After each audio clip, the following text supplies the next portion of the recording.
Hello, everybody. Welcome to another episode of Why So Serious, a nerd podcast, just in case you're not familiar with us. You are here with myself, Andy, and co-host and beautiful man extraordinaire, David Cochran, next to me here. And of course, welcome to Why So Serious on this lovely Sunday morning, Sunday evening, wherever you happen to be in the world.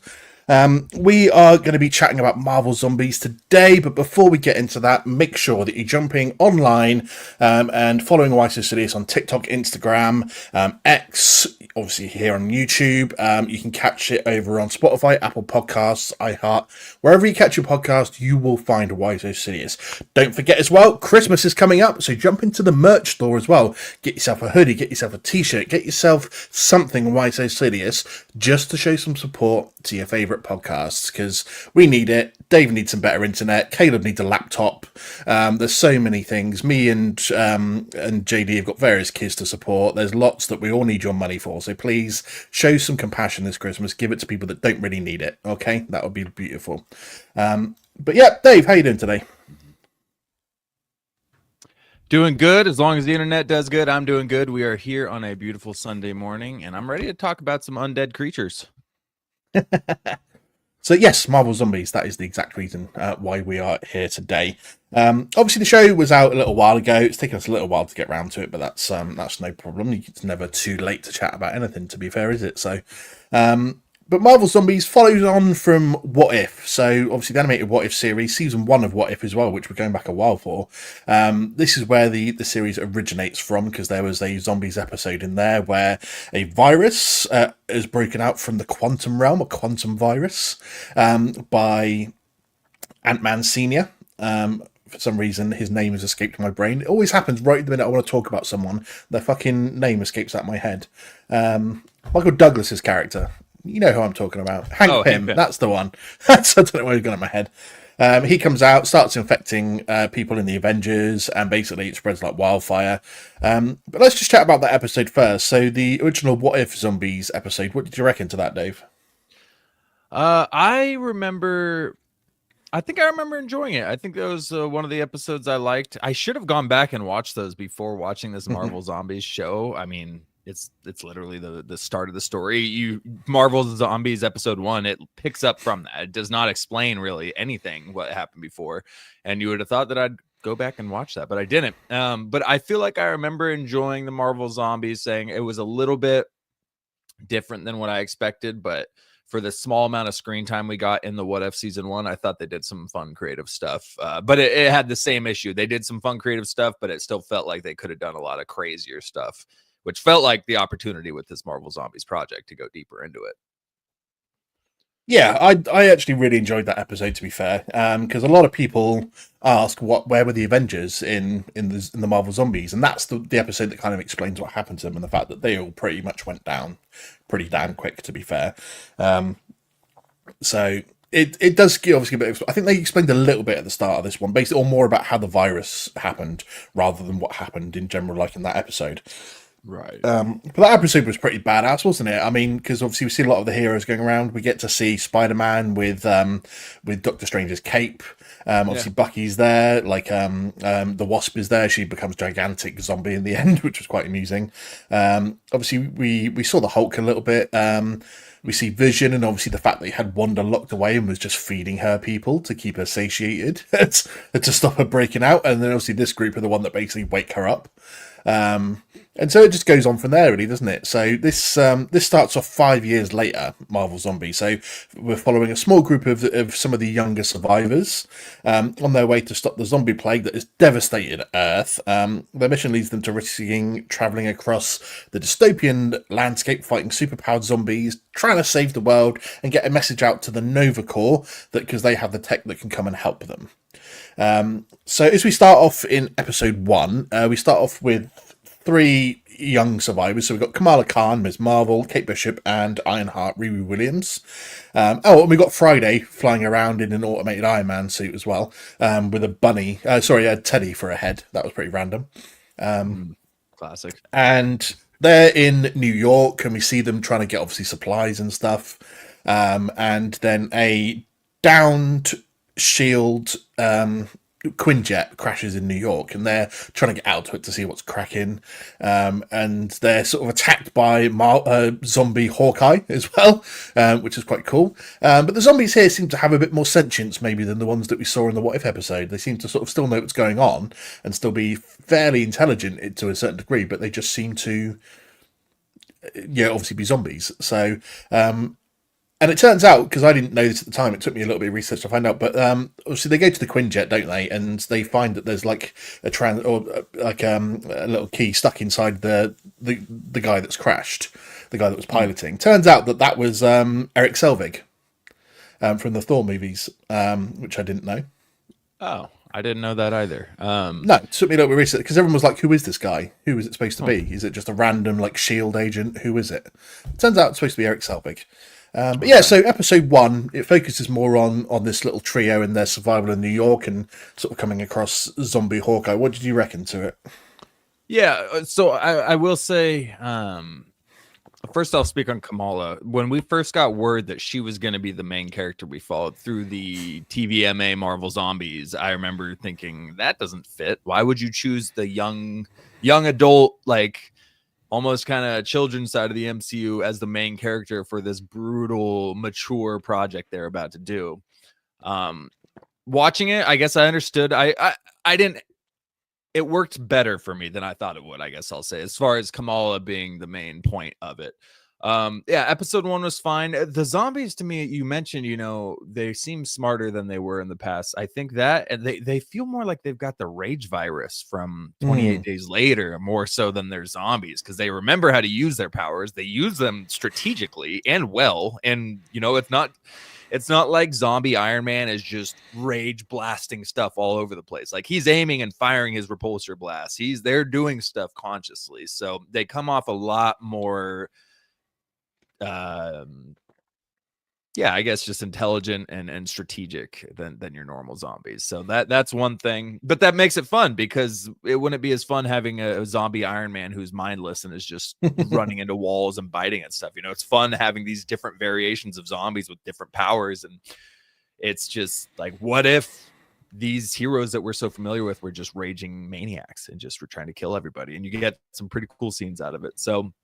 I like that they went with that, and I like the whole Hawkeye, Miss Marvel, and Ironheart more than I thought I would. I feel like it probably could have been better, but I didn't dislike it as much as I thought I would. Yeah, I know what you mean. When we're starting off and it's Miss Marvel, Lionheart, and Kate Bishop being the 3 that we're following, I was like, okay, is this another one of those, with all due respect, like the female-led show where they're just doing it for the sake of it? And I'm like, I hope they have a better part to play. Like, how did you feel about the Miss Marvel TV show, by the way? Did you ever watch it? I did. I wasn't crazy about it. I thought there were good parts of it. It wasn't so much that it was a bad show. It just wasn't my style. But I saw some good bits in it. I actually quite enjoyed it, to be fair. I know, older white male, this wasn't the demographic they were going for with that TV show. But I still enjoyed it. It's Marvel at the end of the day. It's heroes and stuff, and there's obviously stuff I can still relate to. It's not like I wasn't a teenager once.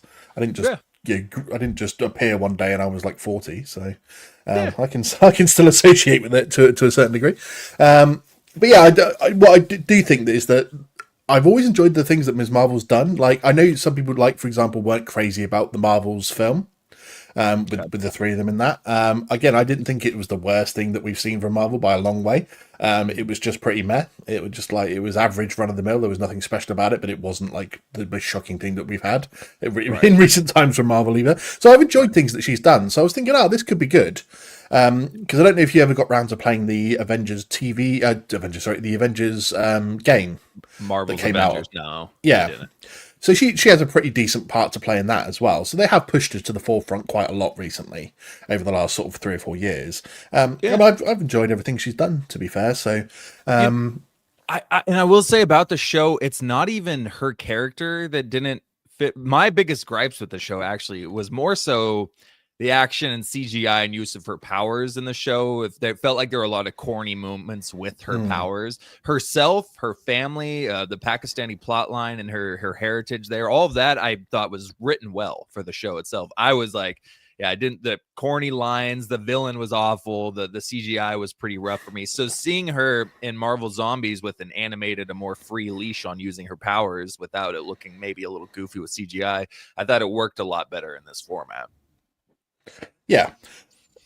And I thought I really enjoyed following these characters through it for the most part. It's definitely some surprises in this first episode as well. So after they've obviously got that that computer drive and from the inside of Eric Selvig, and they go like, we've got to go out to like Ohio somewhere to see what's cracking, or something we can do out there. And they go along the way, they seeing obviously like devastation, and you see that sort of like big round almost like channel, I guess, that's been carved through the rock, and you're like, what's going on here? Because like everyone that's ever gone through there has never come back, sort of situation. They're like, well, we're not turning back, let's go out there. And we find a zombified Captain Marvel, Carol Danvers, out there. I have questions as to how she got infected, because she's like pretty invulnerable to like being bitten, I would have thought. So unless like someone held her down and spat in her mouth, in a non-sexual way, of course, I don't know how she got infected. I really don't. I would say, and I do. I a lot of these heroes you think, and I have a big. I'll get to one of my biggest issues with this series later on in the series of the season. But that is a major problem. How are some of these ultra indestructible skin type people getting infected by zombies when humans survive zombie infections and apocalypses? But the only thing I'll think of is, well, if the Wasp or Ant-Man was a zombie, then I guess they could get small enough to go inside them and infect them. I guess that's my only thought, and that's a pretty cheap way of writing it. But yeah, that's a glaring plot hole as far as how did some of these characters get infected by just your run-of-the-mill zombies. Not even Asgard hasn't even been infected yet. It's just run-of-the-mill zombies and some superheroes. But yeah, it makes you wonder. Well, I have a theory that we'll get to it because it ties into one of the other episodes of when people get infected. So I might have an answer for it. But but basically, yeah. So they're like, what's going on here? She's fighting someone, and it turns out she's been locked in a 5-year battle with Icarus from Eternals.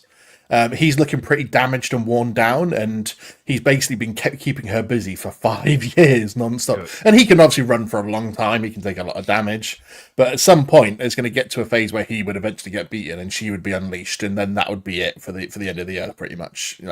Even if Wanda wasn't there to do it, she would pretty much do this on her own. Dude, so that was great. I thought that was badass. Awesome. The lore of it, the fact they've been fighting for 5 years. I think they called the area the Valley of the Broken Gods, where they were fighting constantly, which is such an epic name. But the scene, not only seeing this crazy, just massive, powerful fight between Captain Marvel and Icarus, when Kate's running away, or where they're all running away, seeing them fighting, and it's just you're seeing these two massive superpowered beings that can level cities with the flick of a finger fighting each other, and it was like horrifying. It was shot really well for an animated scene where it was like I felt stressed, like it was crazy seeing the power levels of these two beings fighting. So I thought this was super cool. And we got a pretty cool character introduced in this. So yeah, I love this part of this episode. And we also get our first, I guess, major death of the series at this moment as well, when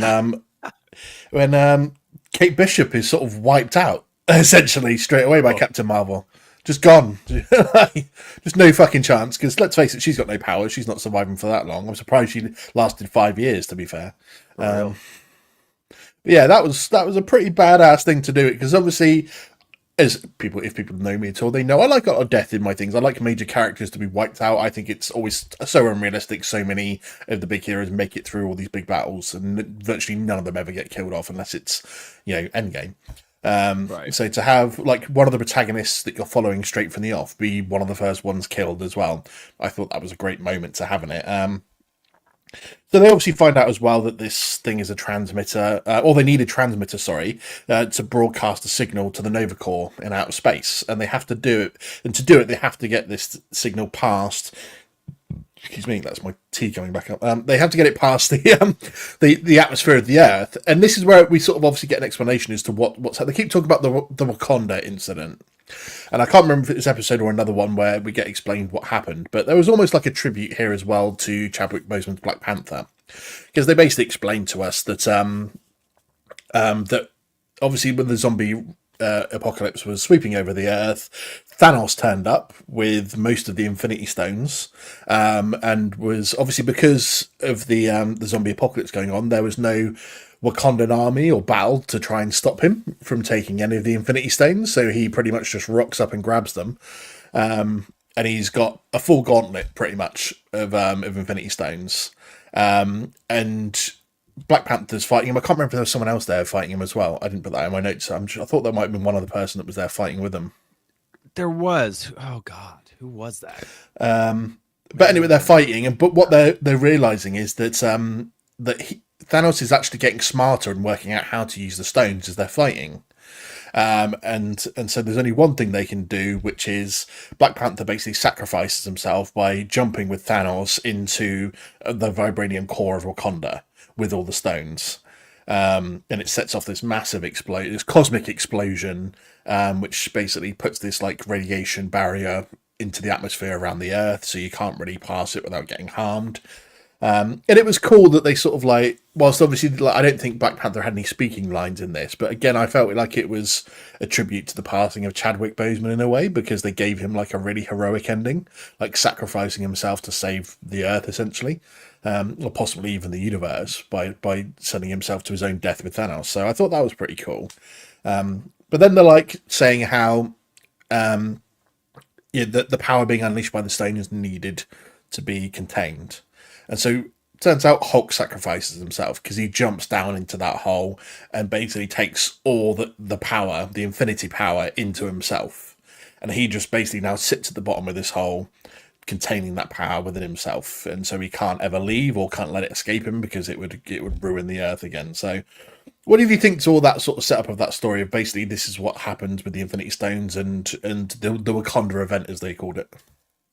I love the Wakanda event. So I do remember now it was Thor. Thor was involved. Spider-Man and Black Panther were fighting him. And then Thor came down with the classic Infinity War entrance with Groot and Rocket, who both got incinerated. It was like instantly and just straight up died. Right off the bat, Thor, Rocket, Groot show up and Rocket just absolutely wrecked. But yeah, Thor was on, and that's why Thor's face, like half of it gets burned off from that blast that kills Rocket and Groot. So that whole fight with Thanos there as he's learning, and the narration worked well. They're narrating it as Thanos continues to fight. He's beginning to learn more about the soul and the reality stones. And so I thought that was really cool. I thought it was a really cool setup. We left off with Thanos and Wakanda the last time we saw Marvel Zombies in the What If season. So it was cool to touch back on that. I think all of it was really cool until the Hulk thing. I don't think they landed the Hulk aspect of this whole thing, but the Wakandan fight and everything that led up to it, I did really enjoy. What was it about the Hulk thing that you didn't like? I guess I don't mind the way they used him as a net to kind of trap all this, massive, insane cosmic power. But I felt like they didn't land the execution of seeing a Hulk consumed by all this cosmic power. It felt like we still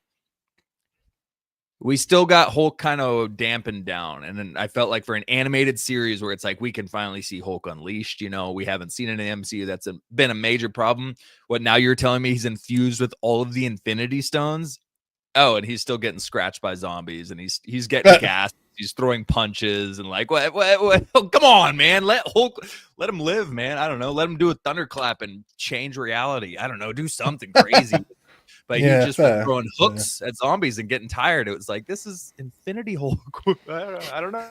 I thought he'd be crazier, but so yeah, that felt like a big letdown to me. That was the part where our friend and fellow co-host JD, I was thinking of him during it going, he's going to hate this. If he makes it to this point of the series, he is not going to enjoy the way Hulk is used here. I'm curious to JD's never been a particular fan of how they've used Hulk in the MCU, is he? So no, not quite. No.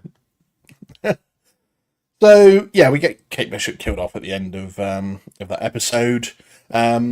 And in episode 2 then, so this focuses on like their road trip to the SHIELD base in Ohio, and also we get to see the sort of setup of Shang-Chi and the Ten Rings in this episode. So We've got Shang-Chi, Katie Chen, and also Jimmy Woo, the FBI agent that we see from Ant-Man and from WandaVision and stuff, who's always been a fun character to turn up at various different points. So it sort of goes back to when the zombie apocalypse happened. It finally puts them in the same city as Ant-Man as well, which is the first time we've seen in MCU canon that they've acknowledged that Shang-Chi and Ant-Man are technically in the same city, because obviously that's where the Pym base wasn't it, where everything sort of kicked off from. So but we see obviously they're trying to outrun the zombies, and then his dad shows up with some of his croonies and stuff, and they're fighting off all the zombies and whatever. And then his dad, that's it, Shang-Chi gets bitten, doesn't he? And his dad like throws like a ring on him to stop it from going up his arm, and then he sacrifices himself and gives his son all the 10 rings so he can escape and carry on. So what do you reckon to the introduction of Shang-Chi and stuff here? So I like that moment with his dad. You know, he says, "You soft-hearted fool," and then he throws him the rings, which at first you think he's calling his son that, but I'm pretty sure he was calling himself that because he's just sacrificing his thousands of years of life because his son got bit. And he's like, damn it, now I'm giving away my rings and I'm going to die now because my son had to get bit by a freaking zombie. So I like that. I'm not going to lie to you. I saw Katie, Awkwafina's character, brought into this episode and instantly was like, son of a bitch. Why? I can't stand that character. And so as soon as we got her and it was voiced by Awkwafina and I realized we were getting an entire episode with her in it, I was not super stoked on that. And my final point on this, it sounds like I hated it. I didn't quite hate it, but Shang-Chi, maybe not the most practical superhero to be fighting in a zombie apocalypse, considering as all of his fight tactics have to do with putting his feet and hands close to people's faces. It's not exactly ideal for an outbreak which zombies are biting at your hands and feet and arms and limbs. And we see right there, he got bit. So him throwing all the kung fu punches was cool for a second, but it's like you can only kung fu so many zombies before one of them bites your ankle. I don't know. Yeah, fair point. I didn't really think about that. If you're fighting off a zombie apocalypse, you want to be someone that's got a gun or or a good superpower, some not range. Just fighting them off with some kung fu.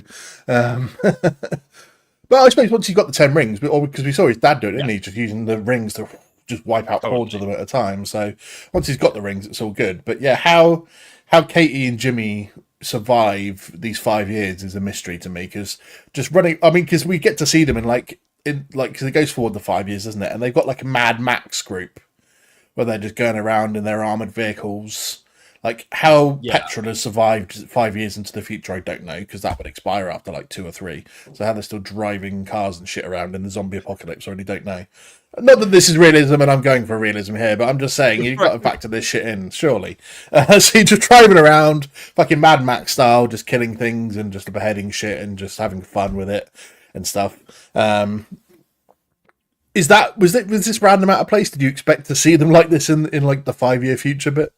Super out of place. I mean, we went to the wasteland, so that was kind of cool because there's a lot of different times that we go across Marvel Wasteland and different event stories, whether it's Old Man Logan or other apocalyptic stuff where you've got all these areas that are now ran by either the Hulks or this time, I don't know, it was the Skrulls that were out there kind of running things and the Mad Max setup. So it's always kind of fun to explore that, but they didn't do anything new and unique with it that I really felt was mind-blowing. So I think episode 2, well, it was my least favorite episode. Again, it was not a great opener, but I did think it finished pretty strong. I thought this was a crazy ending to this episode, but yeah, the whole wasteland desert thing, could have done without.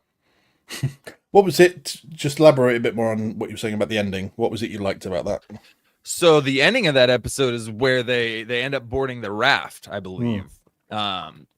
And so they find this whole setup where people are hidden in there. They go in there and they find out that zombie Namor is down in the sea terrorizing, and he breaks through, and it turns into a horror event. You know, it's this zombie Namor who's absolutely overpowered, just ripping through people. And then at the end of it, Yelena makes this incredible, very touching, I guess it was meant to be very touching. I don't know how needed it was, But Yelena makes a sacrifice, and we got a good voice acting from Alexei. I don't know if that was David Harbour doing Alexei's voice. Yeah. It was. Okay, good voice acting. I believed it. It felt emotional when he sees Yelena sacrifice herself. So that and the action and the chaos with the zombie Namor thing, that was a fun end of the episode for me. Yeah, I mean, revealing that obviously you've got Namor and the rest of his companions down there all zombified already, and he's just sitting on his throne, and he's just being called to action essentially by Wanda in a way, isn't he? Was absolutely fucking mental. Just seeing tearing through. I mean, yeah, going back to obviously that bit where they all arrive at the raft. So you've got obviously, you know, Shang-Chi and his Mad Max men all arrive to get on the raft, and that's where you've obviously got you got Ironheart and Ms. Marvel, and like you said, you got like Alexei and God, why has the name just gone out of my head again? Yelena, sorry, Yelena. And their group are all there, all getting on, and Zemo's the one running the raft, of all people, which is mental. But it's quite cool that they're like, we're using the raft as like a life vessel essentially, and we can just go into the depths and hide from the zombie apocalypse. We just come aboard every now and again to replenish ranks and get some more stuff. I mean, it's perfect. It's absolutely perfect. Going underwater. The only thing that doesn't make it perfect is the fact that there's a terrifying superpowered being who lives underwater. Other than that, it's pretty perfect. But dude, Zombie Namor, and that's another thing. I want to see if JD at least got to this point, because he's a big fan of Namor as well. And I know I keep switching the pronunciation from Namor to Namor. I don't know if we're doing the comic pronunciation or Wakanda Forever. I don't know. I don't know how it's said anymore. But I think he would enjoy this, because seeing those red eyes and sharp teeth of him as he's coming up and how fast he was, and he's just tearing people apart. It was just very intimidating. But it leads us to the question we've talked about. Who the hell infected him? Who went underwater and was able to bite through that skin and infect this man? That's what I want to know. Show me how he got infected. You got to think it was probably Wanda. I guess, yeah. Because she's like the one probably powerful enough to like infect all these ones, to be fair. Right. We sort of missed a huge chunk out here, to be fair. We were talking about the attack on the Shield base when Ms. Marvel and Ironheart finally get there, Riri Williams, because that's how we meet obviously Alexei and Yelena, and their mum was there as well, whose name I always forget because she's boring. Melina. It's something like Melina. There you go, Melina. Okay, I was gonna say Melania.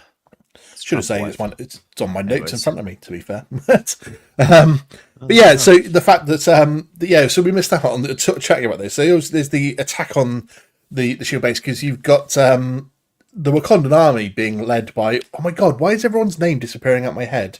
Obviously literally I should have written half this in my fucking notes. The names just are escaping me. Okoye. Thank you. Okoye. I just needed the first letter. She's leading because again she's pretty sentient to this whole thing. It's not like she's like completely zombified out of her head.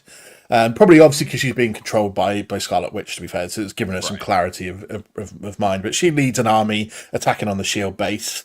So we get the likes of Hawkeye, Ghost, even Abomination shows up, a zombified Abomination. Again, question marks over how Abomination can get infected. Perhaps if he can't break through his skin. But then we also get a returning character from the What If Zombie Marvels episode, which was half of Captain America. Shows up. And the dude is rapid on two legs. On two hands. He's just fucking so quick. It was just mental. The fact that so they send Abomination in, they're just sending the armies in. Captain America's sent in there, and he has a good fight with Alexei, who ends up defeating him by basically has him on his back and just jumps on his back to squish him. I mean, that was a fun little nod. Obviously, we've had Alexei talking about fighting Captain America since his first introduction in the Black Widow movie. So it was hilarious to see him finally get the fates off, even though it's only half of Captain America and he's half dead. He got him. So that was a funny little nod. And Melina sacrifices herself here as well. So this was like this episode's sacrifice. Sorry? Or did Melina too? No, at the Shield base, Melina's the one that locks everyone out and keeps herself locked in with them so she can let them all escape to go and find the raft. Oh, they Yelena's did the same sacrificed exact herself on thing. the raft later on. So, yeah, Melina sacrificed herself here so they can escape. Yelena sacrificed herself on the raft. So the whole family's going for it, to be fair. And it's just funny seeing the fact that Zemo's in charge of the raft, but once all the shit kicks off, he's got no real power or ability to really stop anything apart from trying to escape and save his sorry ass, which he does every time anyway.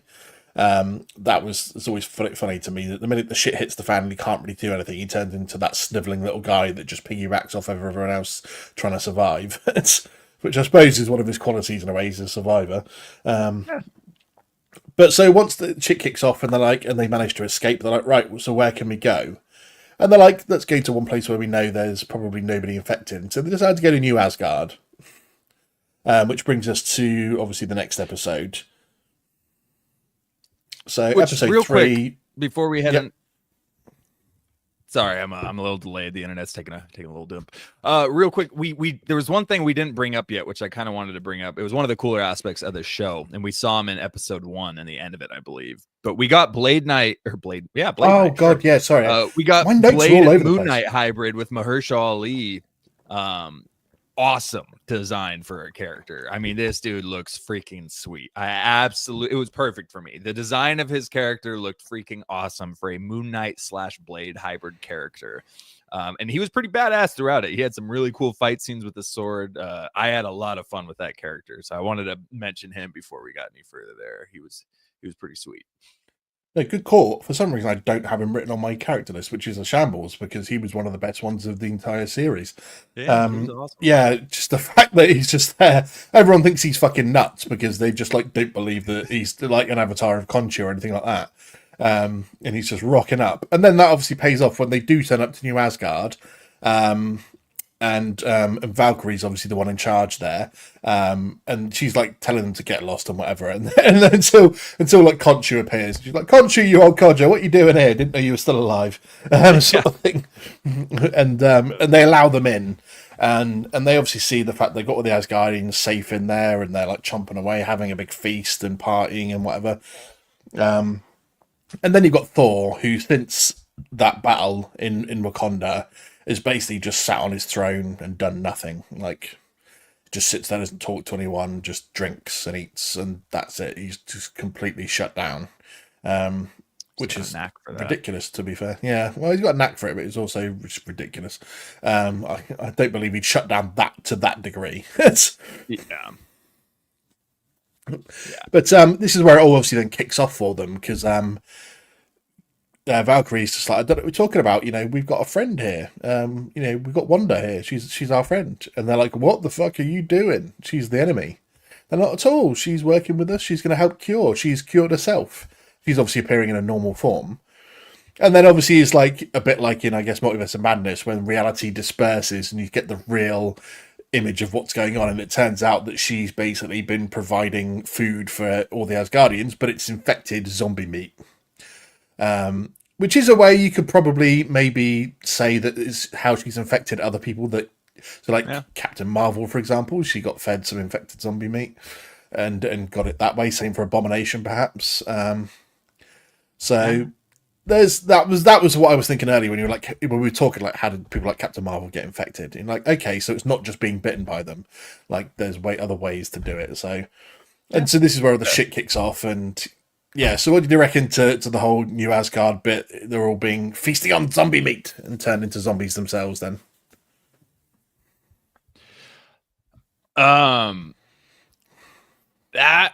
Sorry. So it was horrifying, but it was a good plan. I mean, that's pretty smart by Wanda to infect godlike strength beings in order to help your army here. So the strategy of it made sense, and it kind of made Wanda that much more horrifying.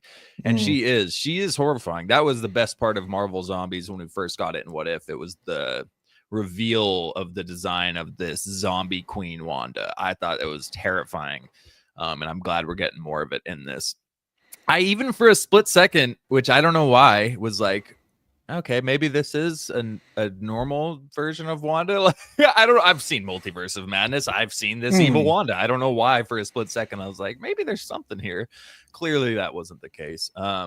But yeah, I mean, getting god level zombies is a pretty horrifying thing to add. And now you have excuses for superpowered beings being turned, because now you've got god strength beings who can now pierce probably pretty super strong skin.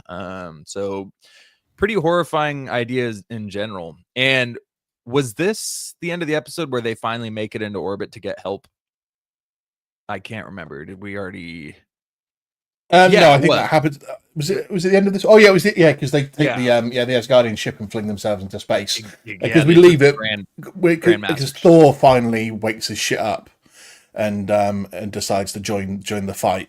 And obviously we're left with him fighting off the zombie Asgardians, and then he has a one-on-one showdown with Wanda. God. And that leads to another horrifying figure. There's some terrifying figures in this project. And Namor, Wanda, and then Thor. Yeah, Wanda just busts out of a nice normal look, and she's like, "I'm back to terrifying witch zombie Wanda," and just has that fight with Thor at the end, which was pretty epic, to be fair, because Thor's like sacrificing himself essentially so they can escape after 5 years of being a mopey bastard. So it's about time he got his half and did some work. Lazy bastard, honestly. Seriously, just sitting there. But yeah, so they get launched into space at the end of this episode, and this is where essentially we find out that they get obviously beyond the atmospheric anomaly caused from the Wakanda event, and they go to send the signal out, and they're just like thinking something isn't right because the signal's already been received by the Nova Corps, and they're like, even if it should take a couple of weeks to get there, this should be instant. And then it turns out they've had the planet surrounded for years because they knew what was going on and basically quarantined Earth, and they're not here to help. Fuck the Nova Corps, man. That was a good twist, though. That was a nice little. It felt like a horror movie where, it's a classic. You're set up. There's survival. There's escape right there. And you go, oh, the military's going to save us. And then you find out it's the military running this whole thing, or some kind of reveal like that. So finding out that the Nova Corps have, in fact, been there the entire time and are not their salvation. They're there to make sure they don't escape. That was a dark twist on things. So I like that little surprise there. Yeah, that was good. They're forced back to the planet, aren't they? And they're like, right, Wanda's ready to make her move on Hulk and to claim the Infinity Powers for herself. So, all roads lead to Paris, strangely enough. So not Wakanda, where the whole event happened in the first place. Hulk is now standing at the bottom of this pit in Paris, a destroyed Paris, which means probably my lovely home of the UK was probably destroyed as well.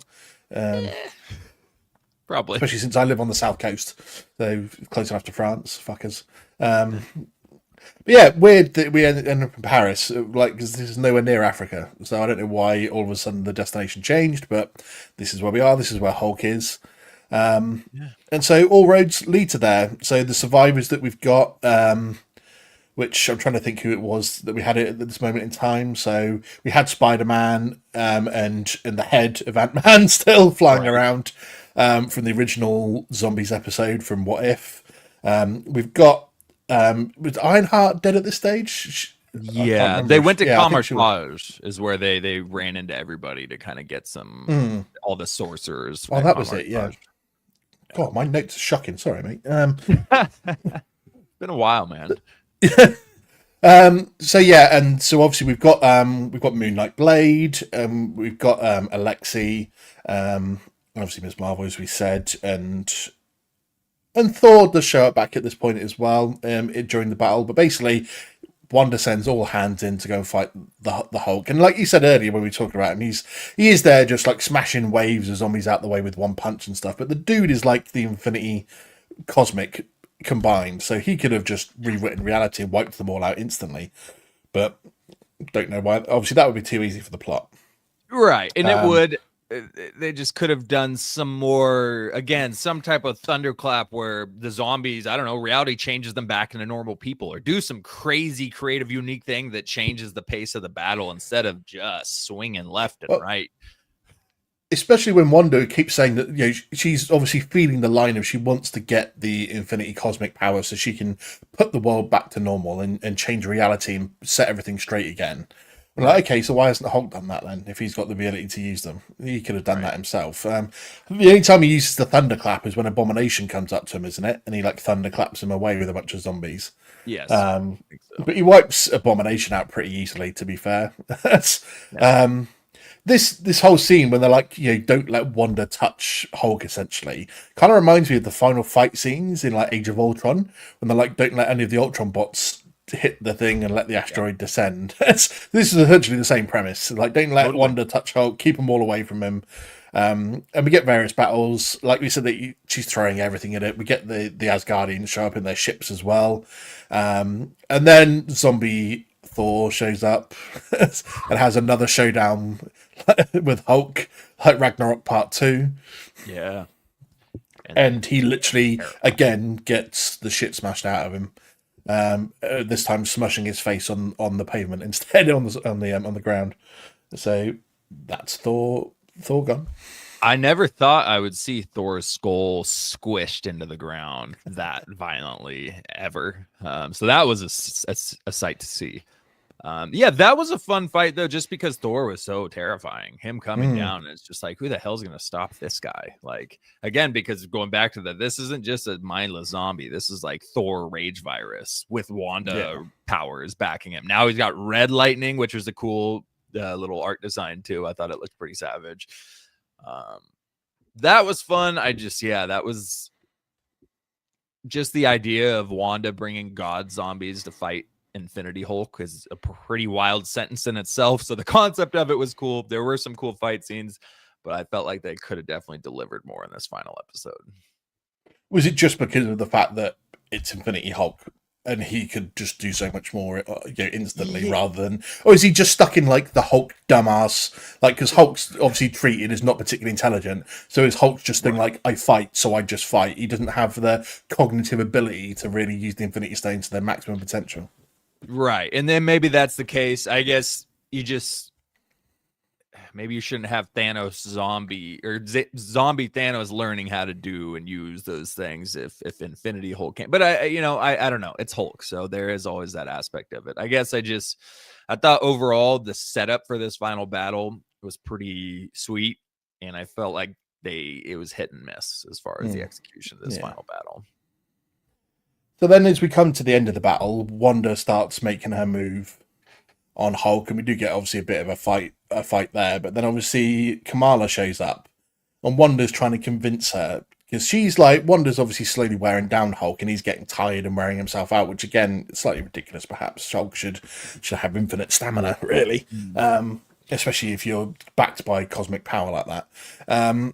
But Wanda's obviously starting to beat him, and Kamala's trying to stop her. And she's like telling Kamala that she's the reason that she's been drawn to this all along, and she's part of her big plan for helping heal the planet and stuff. Which we never really told what that was as well. Whether it was just obviously Wanda trying to talk her down to get her on side, or if she did actually have a plan to use her. That's been left as a bit of a mystery. Which we were left on a cliffhanger, so we're presumably getting season 2. And I know it's been talked about, not been officially confirmed, but they keep saying, "Oh, there's talks about season 2." Well, you fucking better, because you left it on a stupid cliffhanger. And then the fact that Kamala essentially gives in and allows Wanda to then take the power. And it does the whole thing, doesn't it? The classic, the white screen, and Kamala wakes up and everything's okay. New York's back to normal, and Kate's there, and Riri's there, and everything's fine. And then all of a sudden she starts having that thing. It's like being in the Matrix in a way, isn't it? Like you're waking up, everything's fine, and then you start getting flashes of the real world start coming in. Yeah. And she's seeing zombies still going around, and there's fights happening and stuff. And then all of a sudden, Riri's there, and she's like, "I'm trying to hack into the signal to wake you up. Like, you've got to wake up. You've got to get out of it." It's like, "Okay, Neo, I'm coming. Don't worry." Right. And then the episode, and that's where we get, obviously, that's where it leaves it. That's where the episode ends, on that cliffhanger. So, what was your thoughts on the way they've tried to set up a cliffhanger ending, but the way that they've left it in such mystery with the role that Wanda seemed to want Kamala to play, and then why has she just left her in this weird dream state where she supposedly everything was okay, but Riri's hacking through the signal to get through to her. Yeah, I'm still not sure how I feel about the ending of it. I think overall, I wasn't. I think it could have been done better. But as far as this questioning reality type of twist at the end, kind of like we got with Ant-Man and Quantumania, where he's walking down the street and then wait a second, this isn't a happy ending. Like everything's terrible. It felt like that, but it also felt like just WandaVision with zombies. I mean, Wanda just pulled a WandaVision again, right? Just on a much larger scale. Instead of just a town, she WandaVisioned the entire zombie world. Or, did she? I don't know. There's a couple of different possibilities, I guess, as far as how this goes and where we're going. But I would imagine there's going to be a second season. They did it as a cliffhanger. And I'm imagining, Wanda just WandaVisioned everybody. I don't know how Riri would be hacking into Kamala's consciousness if she was being WandaVisioned. So it wasn't amazing for me. I get what they're going for, but it didn't end, hit the credits, and I was like, oh damn, dude, I wonder what's like. It was kind of like, oh, so maybe it wasn't even real, or all right, well, I guess we'll see. But it didn't blow me away. But how did you? Because I feel like there's been a torn reaction to this online as far as if people like this decision. So how did you feel about it? I don't like things being left on cliffhangers, because it seems that like everything is left like that nowadays. No one can wrap up a series and give it a proper ending and then just start the next season fresh. I always go back to like Stargate SG-1, for example. The first half of the seasons, because obviously it ran for 10 seasons, and for the first 3, 4, 5 seasons, they used to wrap everything up in the season finale and then just start the next season afresh with new storylines, what's going on. And just do it that way. And then after that, they started, everything got left on a cliffhanger and you had to finish the story off at the start of the next season. And so everything just seems to do that now, and it pisses me off to such a large degree, because I'm like, I want this story completed. I might die before the next season comes out, and I'm not going to know the end of the fucking story. So why can't you just wrap everything up in one go and just start off if you want to do a second season, then come up with a better story to tell in the next season. Right. That's the thing. Are you excited about a story that they could tell in the second season at this point? I mean, the problem is I was quite, me, because we covered some What If on my old show as well. I was quite an advocate of What If. I really enjoyed season 1. I thought season 1, to be fair, out of the 3 seasons was the best, because season 2 was awful and season 3 was okay and had some good moments. But season 1 was by far the best, because it was a cohesive joint storytelling, even though everything was kind of had its own story at the same time. And zombies being part of that, I thought this is a really good chance for them to get graphic as well. And they do obviously get graphic at some points. But they could have gone a lot further. And the problem for me with this season of Zombies is that episodes 2 and 3 felt like random What If episodes, like the later What If episodes where it was just rubbish storytelling and not cohesive and didn't really tie into anything. Whilst it's a continuing storyline, and some parts of it, like we said, like the Namor bits and whatever were terrifying and stuff like that. But at the same point, it felt like What If episodes rather than a Marvel zombie series. And that kind of just annoyed me a little bit, because I thought this had the potential to be really, really good and really graphic, and you could tie in a lot more to it. I know a lot of stupid people online were just like, "Whoa, where's the Avengers? What happened to them? Why really saw Captain America? What's cracking?" If you saw what happened, there's literally an episode that sets up this entire series of What If. So, you go and watch that. That's what happened to the Avengers. Use your brain a little bit, people, to go and watch this. Don't just be fucking lazy and go, why was I not shown at the start of this what happened to the Avengers? Because we've already seen it. And why would you focus on Avengers characters at this point in the MCU? They're gone now. Why would we make Captain America and Iron Man the main focus of these series? I guess because they're treating it like a What If, because it is essentially a season of What If, that you could bring them back. You could. But we focused so heavily on season 1 with those alternative original Avengers stories. So we had Black Widow and Hawkeye feature quite a lot in that season 1 and stuff like that, and Thor and others. So obviously they want to move on to the characters they're using nowadays, which is exactly what they've done. And even but they all, like What If, they missed out on such a chance here to give us alternate characters that could be so badass. We got the best was Moonlight Blade. That was fucking badass, and they had an opportunity to do more things like that, and they didn't. They just gave us the standard MCU versions of everyone. And so they missed the trick on that front. Yeah. They literally like missed out on such a big thing there to make this a grand spectacle and make it so badass, because it's animated. You don't need anyone to do it. You just get the people voice them that needed to, because you're obviously getting the actual MCU actors to voice the majority of them. At the same point, it didn't feel as spectacular as it could have been, and I was really disappointed. Yeah, as a big what if person, I was just really disappointed by the fact that this could have been so much more.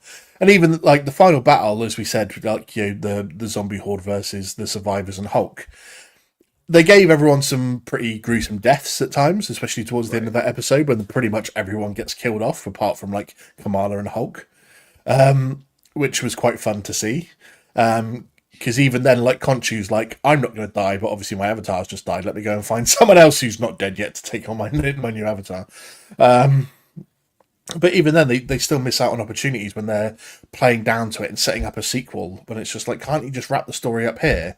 And then you can still have the next season being like some people have survived, or the Nova Corps, or other heroes that we've seen in the MCU from outer space. You could have the Guardians, or what's left of the Guardians, come down and fight Wanda and the zombies. Make that a separate story. Don't have to end on a cliffhanger. I just get so annoyed with cliffhangers nowadays, because everything is a cliffhanger. Yeah. It's so rare to see a season wrapped up in whole and then just start the next season fresh that I'm tired of that. It's just such a trope now that it actually used to got me a little bit riled up now about this, Dave. I'm just pisses me off. Werewolf by Night was great because it felt like a original contained story, start to finish. Okay, great, we got the story. That was cool, and it was fresh, original, and that doesn't happen a lot in Marvel. So yeah, that was disappointing. And I think, although I said the Kamala use worked better than I thought, which it did, it worked better than I expected it to, I still think that was a major reason why it felt like a What If Connection episode. It still felt like the TV 14 for a lot of the time, because it was led by Kamala and seeing the different young Avengers that we follow. Despite the gruesome deaths, we're still following around these teenage girls and we're doing this and that. Whereas, man, Dave, why are you following around teenage girls? Come on, mate. Are we not? Were you not? Was that not what we were doing? Like, if we would have had Mahershala Ali's character be the lead in this story, like, they could have taken a much darker tone at it. I just think it was, again, a case, and you already said it, but it was a case of a lot of opportunity and they fell short. The trailers had me hyped. Seeing Spider-Man ripping off 8 heads at once with his webs, like, the trailer had me absolutely hyped, and it kind of just went downhill from there. Overall, I still enjoyed it for the most part. It was an entertaining, fun little thing to watch, but I think it fell short of what it could have been. And it was, if I had to put it in either met expectations or disappointing, it's going to be in the disappointing category. Yeah, I have to sadly agree. I know the MCU and like the main MCU timeline has stepped away from, while everything is still connected, everything's more contained stories. And they used to leave everything tied up, but would have a post-credit scene linking everything up to the next thing, or the next teaser to go, oh, this is going to be happening next. You know, like the end of like Captain America Winter Soldier, when you see obviously like Wanda and Pietro being held by Hydra, for example. So that, the Captain America storyline there is tied up with, obviously, okay, Bucky's out in the wind, and you drop that teaser for Age of Ultron, but the story's still tied up for Captain America in that film. There's no need to really drop this off as a tease for a season, or leave it hanging into a season 2 when it's an animated show like this, because you can do what the fuck you want. This is, I think, where they failed here so much, is that because it's animated, you can do. So I think this is what the criticism of the late seasons of What If as well, wasn't it? And the fact that you can do so much because you can give us such random characters, and we even saw some of the the preview promotional art that they did, where it was like random characters mix matched with other characters to give you like new characters, because it's the multiverse is infinite earths. You can give us so many random characters from it and so many random stories, and you just have failed to do that here. And to leave it on that weird cliffhanger, when we suspected Riri was supposed to be dead, and then she's kind of not. It's all too Matrixy at the end for me. It really was. Yeah. And just to summarize what you said, as far as what Marvel used to do, they completed the Winter Soldier story and then they teased the next story. It's one thing to wrap up a story and tease the next one. It's another thing to start a story and tease the ending of it at the end instead of giving us an ending and teasing where we're going next. And that seems to be, it's just stop teasing the ending. Tell us the story. Like, it's not even like they're teasing the ending. They've given you an ending, but that hasn't ended, and then they make a whole new series out of the ending of the previous season. Right. It's like, oh my god. It just winds me up. But yeah, unfortunately, because of that as well, like you said, it puts it into the more disappointing range rather than the zombie Marvel animated itch has been scratched. Not that I want to have a zombie itch anywhere on my body, but probably scratch it pretty well. Yeah. You can scratch my itch anytime, Dave. It's all good. There you go. And I just wanted to see. It got a 7 out of 10 on IMDb. I was curious what the fan reception was with it. That's probably about where I'd put it. 7. I think. Well, remember, I mean, we've talked about obviously ratings out of 10 a bit recently in our group chats and stuff. And I think a 7 is maybe 6. A touch too high. Yeah, it's closer to a 6 for me. Yeah. On the range, it's just about average because there were definitely some cool moments in it, but it wasn't as cool as it could have been, unfortunately. So yeah, it gets that 6 out of 10 for me. I mean, season 2. Then, what do you want to see out of season 2? Everything we just talked about, I guess. Like, I don't. Yeah, like I don't know. To me, they're gonna continue the story. They're not just gonna give us another standalone What If Zombies story. They're gonna continue this Kate Bishop and Kamala Khan and Riri Williams story. And I think that's the problem. I don't have anything I want to see coming out of season 2. I would have just liked for them to end the story right there. So I guess if I had to choose something, I mean, I don't know. I guess Wanda Zombie is still out there. Thor Zombie is dead. Never mind. I don't know where you go from this point, and I don't really think I care. So yeah, I don't know. Do you have a hope for this? It's a hard one because you've killed off so many people now. Because it's 5 years after the zombie virus is out. 70% of the heroes are zombies or dead. Probably more than 70%. I was probably being generous with 70%. So it's like, who can you bring in that's going to be fascinating? Obviously, Kamala and Riri are going to play a part in the next season alongside Wanda. But like, who else can you put in there now? Is Wanda going to bend reality and all the people that were killed off in the finale of season 1 are brought back? Spider-Man, Ant-Man, Shang-Chi, and all the rest are all brought back because Wanda can bend reality to that point. Because if she's sucked up all the Infinity Powers, she technically can fix the Earth, but that's obviously not the route she's going to go down. She's going to go in. I think maybe they go more galactic in season 2. They obviously deal with Kamala and Riri in their situation, but I wonder if you've got to expand the threat, because if Wanda's got the cosmic Infinity Powers, then she's going to go galactic or universal. Right. And that's the only way, is that you bring in the Nova Corps more into it. If they're quarantined Earth, bring in other planets, and maybe you can bring in not the Skrulls. Who are the other ones? God, is it Spartax? No, the blue dudes. You know who I mean, from Captain Marvel. Oh, the Kree. That's the one. Yeah. Every time I'm about to say it, you could bring in the Kree into it as like the next foe to fight, and just stuff like that. If you're going to do this, when Wanda's got cosmic Infinity powers, you bring in a galactic force, not just the heroes on Earth. Yeah. So that's what I want to see going in season 2. If we're going to go anywhere, let's go down that route. Let's finally squash Wanda once and for all. I agree. Yeah, give us the Shi'ar Empire with Gladiator. Give us all the crazy other intergalactic beings out there, I guess. Yeah, I don't want to see Kate and Kamala's story continued. So, yeah, that's where bring in the Celestials, bring in everyone. Yeah. Which, by the way, real quick, I just realized I've never even seen this 3rd season of What If. I didn't even know it came out, or when it did, I wasn't paying attention. But I'm looking at all the episode titles, and I haven't seen any of these. Really? So I guess I'm gonna. Sure, we talked about it. I thought we did, but I mean, Howard the Duck. Oh, yeah. Okay, no, definitely. I remember us chatting about season 2 now, because obviously you were talking about how influential Captain Carter was in season 2.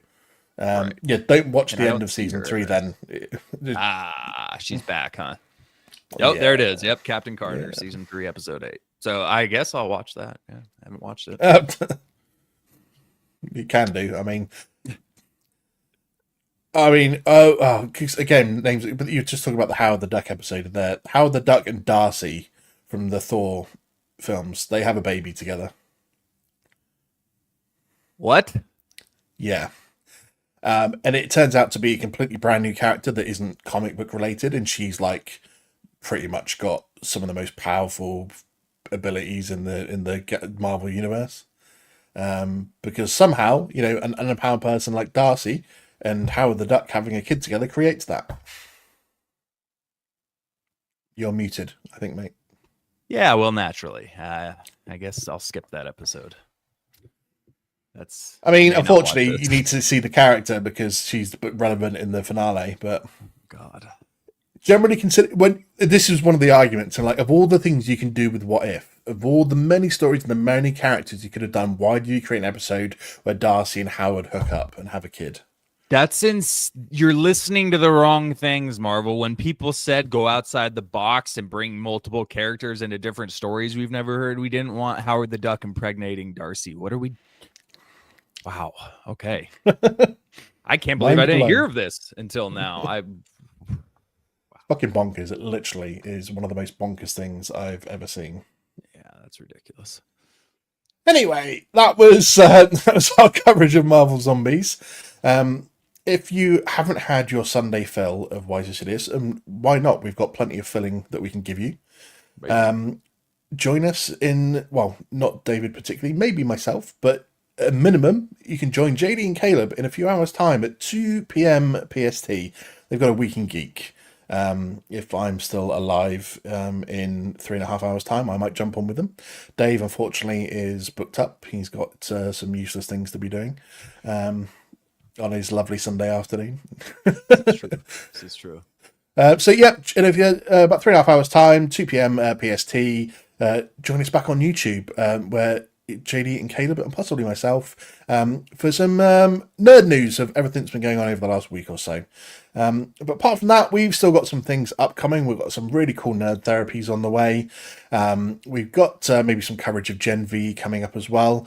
It's getting towards the end of the year, so we'll be getting the results of the box office competition that the guys have been doing.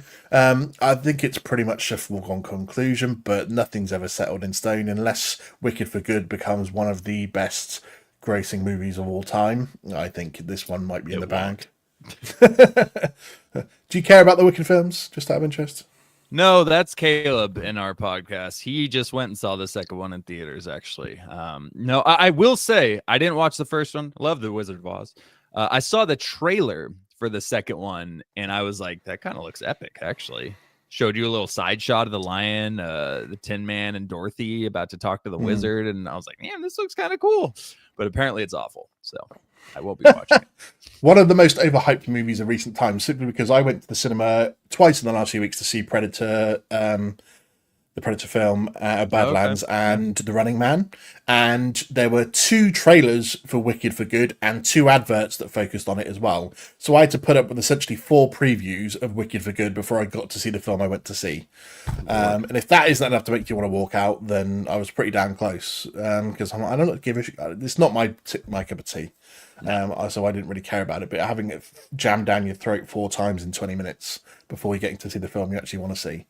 Yeah, that's a bit much. I mean, I'm not a musical guy. I haven't even seen Joker 2 yet, actually. It's been on HBO, and I just haven't found the urge to watch it. So, yeah. But, we've got some things to look forward to. Stranger Things is out in a few days, which is going to be really good. If you give a shit about it, Avatar's out next month. 3 hours and 90 minutes of repeated stories. It's absolutely fine.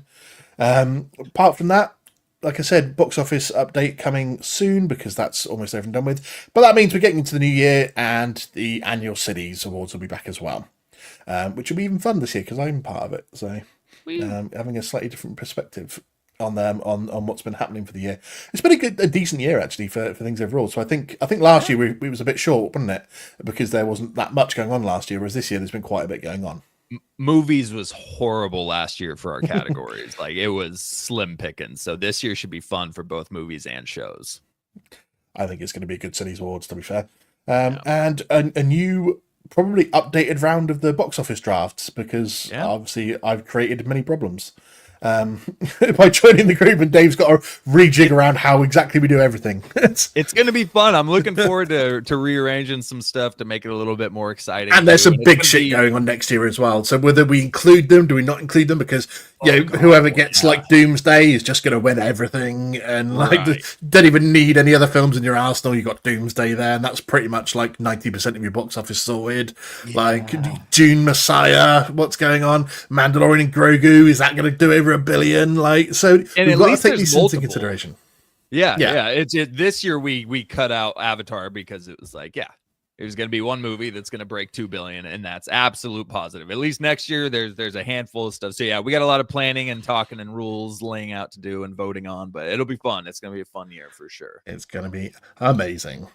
So thank you for joining us, guys. So join us in about 2.5 hours for some Week in Geek. But until that, we will see you next time. Take it easy, guys.